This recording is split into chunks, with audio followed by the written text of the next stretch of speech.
बोला शंकर भगवान की जय। गौरा जी पूछा ताड़ी कि शंकर भगवान जब से सावन आयल बा गौरा जी से मिलते नहीं कौन। तो गौरा पूछा ताड़ी जब से लागल सावन महीनावा भोला हम के भूल गए नैना। जब से लागल सावन महीनावा भोला हम के भूल गए नैना। भोला हम के भूल गए ना हो भोला हम के भूल गए नैना। रहे रहे याद हमें सतावे भोला हम के भूल गए नैना। रहे रहे याद हमें सतावे भोला मोरे कहाँ चले गए नैना। जंगल में खोजो पहाड़ों पर खोज जंगलों में खोज पहाड़ों खोज भोला मोरे नाहे मिलल ना। रहे रहे याद हमें सतावे भोला मोरे कहाँ चले गए नैना। रहे रहे याद हमें सतावे भोला मोरे कहाँ चले गए नैना। जब से लागल सावन महीनावा भोला हम के भूल गए नैना।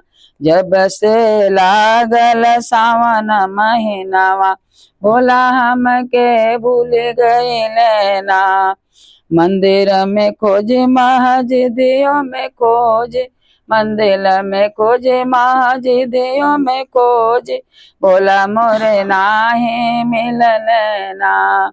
भोला मोरे नाहे मिलल ना। रही रही याद हमें सतावे भोला मोरे कहाँ चले गए नैना। रही रही याद हमें सतावे भोला मोरे कहाँ चली गई नैना।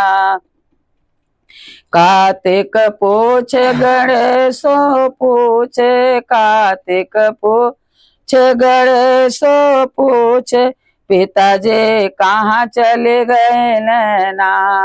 पिताजी कहाँ चले गए नैना।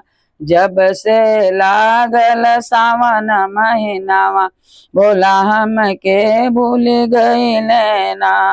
रही रही याद हमें सतावे भोला मोर कहाँ चले गए नैना। भजन में खोजे सतसंग में खोजे भजन में खोजे सतसंग में खोजे भोला मोरे कतहु न मिलन ना। भोला मोरे कतहु न मिलन ना। रहे रहे याद हमें सतावे भोला मोरे कहाँ चले गए नैना।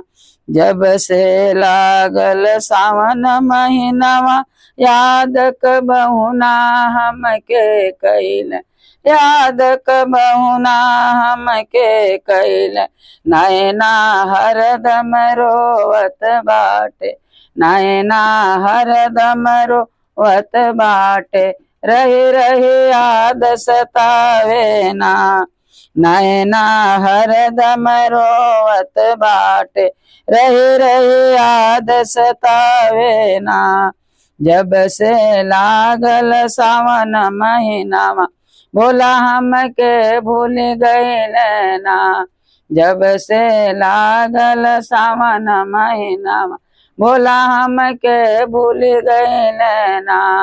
बोलो शंकर भगवान की जय। लाइक करिए सब्सक्राइब करिए और पूरा गाना सुनिए और अच्छा लगे तो कमेंट में लिख के बताइए। हर हर महादेव। कटला सुनाई हम।